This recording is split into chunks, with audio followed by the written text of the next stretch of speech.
Je dois dire que le secteur touristique constitue un secteur extrêmement important pour la Tunisie, de par sa contribution à la création de la richesse nationale. Ce secteur contribue pour 7% du PIB, de par sa contribution à l'emploi. Il emploie plus de 400 000 agents directement, mais il a un impact également extrêmement important sur l'ensemble des secteurs, qu'il s'agisse de l'architecture, de la construction, de l'industrie des meubles, de l'industrie de l'ameublement de façon générale. Donc c'est un secteur qui a une capacité d'entraînement extraordinaire. Je considère que, après les missions que j'ai occupées au niveau du Centre de promotion des exploitations, ma nomination à la tête de l'Office national du tourisme tunisien est un couronnement de plus de 30 ans de service au profit de la coopération internationale et de l'ouverture de la Tunisie sur son environnement international. Donc je prends ça comme un nouveau challenge. J'essaierai d'apporter un tout petit peu toute l'accumulation d'expertise que j'ai pu avoir lors de ces 30 années au service de la coopération internationale et de l'investissement, au service d'un secteur qui a besoin d'investissement international, qui a besoin d'ouverture sur le monde, qui a besoin d'être rénové, qui a besoin de passer à un autre palier, un palier supérieur de croissance et de développement. Donc je vois énormément d'opportunités.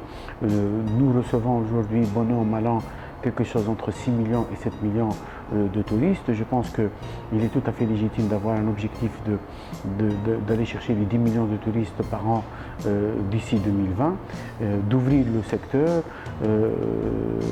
d'enrichir un peu ses composantes, d'améliorer un peu la qualité des services, d'améliorer un peu la situation financière des unités hôtelières.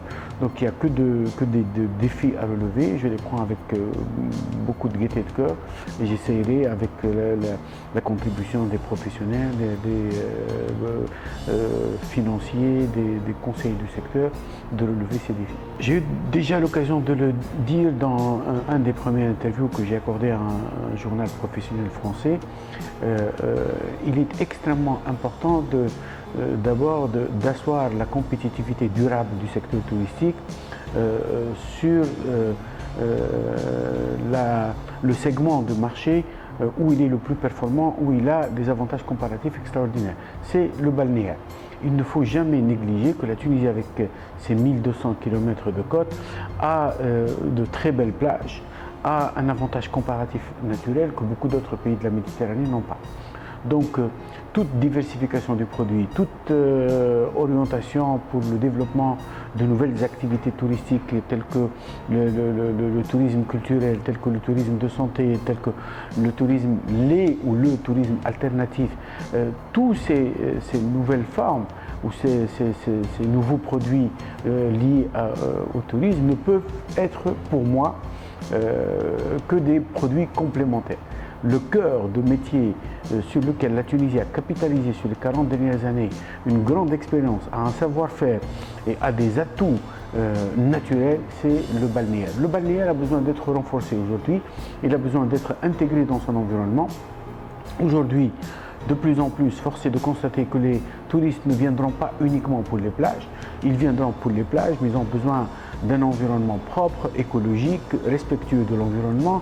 Ils ont besoin de zones piétonnières, ils ont besoin de faire du shopping, ils ont besoin d'aller dans de bons restaurants, d'écouter de la bonne musique dans la rue, d'avoir une expérience de vie. Et pour cela, il est important que le tourisme soit placé au cœur de toutes les politiques de développement et d'amélioration et d'aménagement de l'espace dans notre pays. Impérativement, je pense que notre stratégie de communication maintenant consiste à la fois à mettre en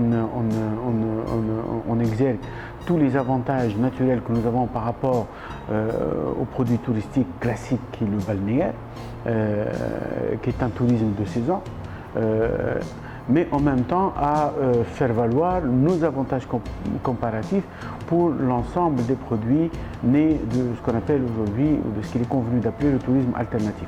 Donc nous commençons à mettre en place l'ébauche d'une stratégie de communication propre orientée vers la digitalisation de cette communication, qui vise à promouvoir le tourisme médical, qui vise à promouvoir le tourisme de congrès, le tourisme des événements, toutes les formes de tourisme écologique telles que les gîtes ruraux, toutes ces formes ont besoin d'être promues et nous nous associons le plus souvent soit avec des agences de voyage et des tours opérateurs spécialisés dans ce genre de produits pour faire ce qu'on appelle la publication commerciale conjointe, soit pour s'associer aux professionnels eux-mêmes et aux associations qui sont là pour promouvoir ces produits et les aider, leur donner la possibilité de promouvoir ces nouveaux produits. Voilà, elle est là. Voilà. Non, j'ai beaucoup de... Qu'est-ce que vous en pensez? Elle est excellente. Elle est excellente. Il y a toute une histoire liée à cette application Tunisie Passion. D'abord, c'est une application produite par des jeunes Tunisiens qui ont été parrainés, pris en charge, accompagnés, coachés par Orange. Et je tiens ici à féliciter Orange pour cette conception de leur contribution à l'amélioration un tout petit peu des produits destinés à promouvoir le tourisme, une contribution citoyenne qui dénote d'un sens de la responsabilité, de la citoyenneté extrêmement bien développé chez nos partenaires à Orange. C'est également quelque chose qui fait ma fierté, en tout cas personnellement, parce que c'est un projet qui était un tout petit peu bloqué dans les tiroirs il y a quelques mois. Et quand j'ai eu l'occasion d'en parler avec la responsable du projet, Asma Naifal, au niveau de Orange, on a décidé en quelques minutes de débloquer la situation et s'en est suivi un événement que nous avons co-organisé sur le musée de Bardo en présence de tous les partenaires du projet. Et je pense que c'est une première étape.